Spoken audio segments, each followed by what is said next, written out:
अस्सलामुअलैकुम। John news के साथ मैं हूं अरीबा खान। हेडलाइंस आपने मुलाहिजा की, यहाँ पर आपको खबर देंगे। वजीर आला खैबर पख्तूनख्वा अली अमीन गंडापुर ने खैबर पख्तूनख्वा में दहशतगर्दों के खिलाफ ऑपरेशन की मुखालफत कर दी। अली अमीन गंडापुर ने एक इंटरव्यू में कहा कि उनकी हुकूमत सूबे में किसी ऑपरेशन की इजाजत नहीं देगी। उसकी वजह है उससे पहले भी ऑपरेशन हो चुके हैं, इसका फायदे के बजाय उल्टा नुकसान हुआ। वजीर आला खैबर पख्तूनख्वा ने अफगानिस्तान के साथ मुज़ाकरात को जरूरी करार दिया। कहा उन्होंने इस सिलसिले में TORs बनाकर वफाकी हुकूमत को भेजे भी हैं। अली अमीन गंडापुर ने कौमी सलामती कमेटी इजलास के मुतालिक कहा कि सिर्फ बातें करना मसले का हल नहीं है, आगे बढ़कर अमली इक़दाम भी करना होगा।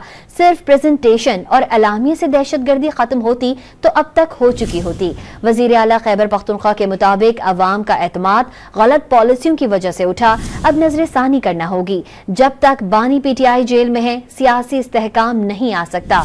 आगे बढ़ने के लिए बानी PTI को रिहा करना होगा।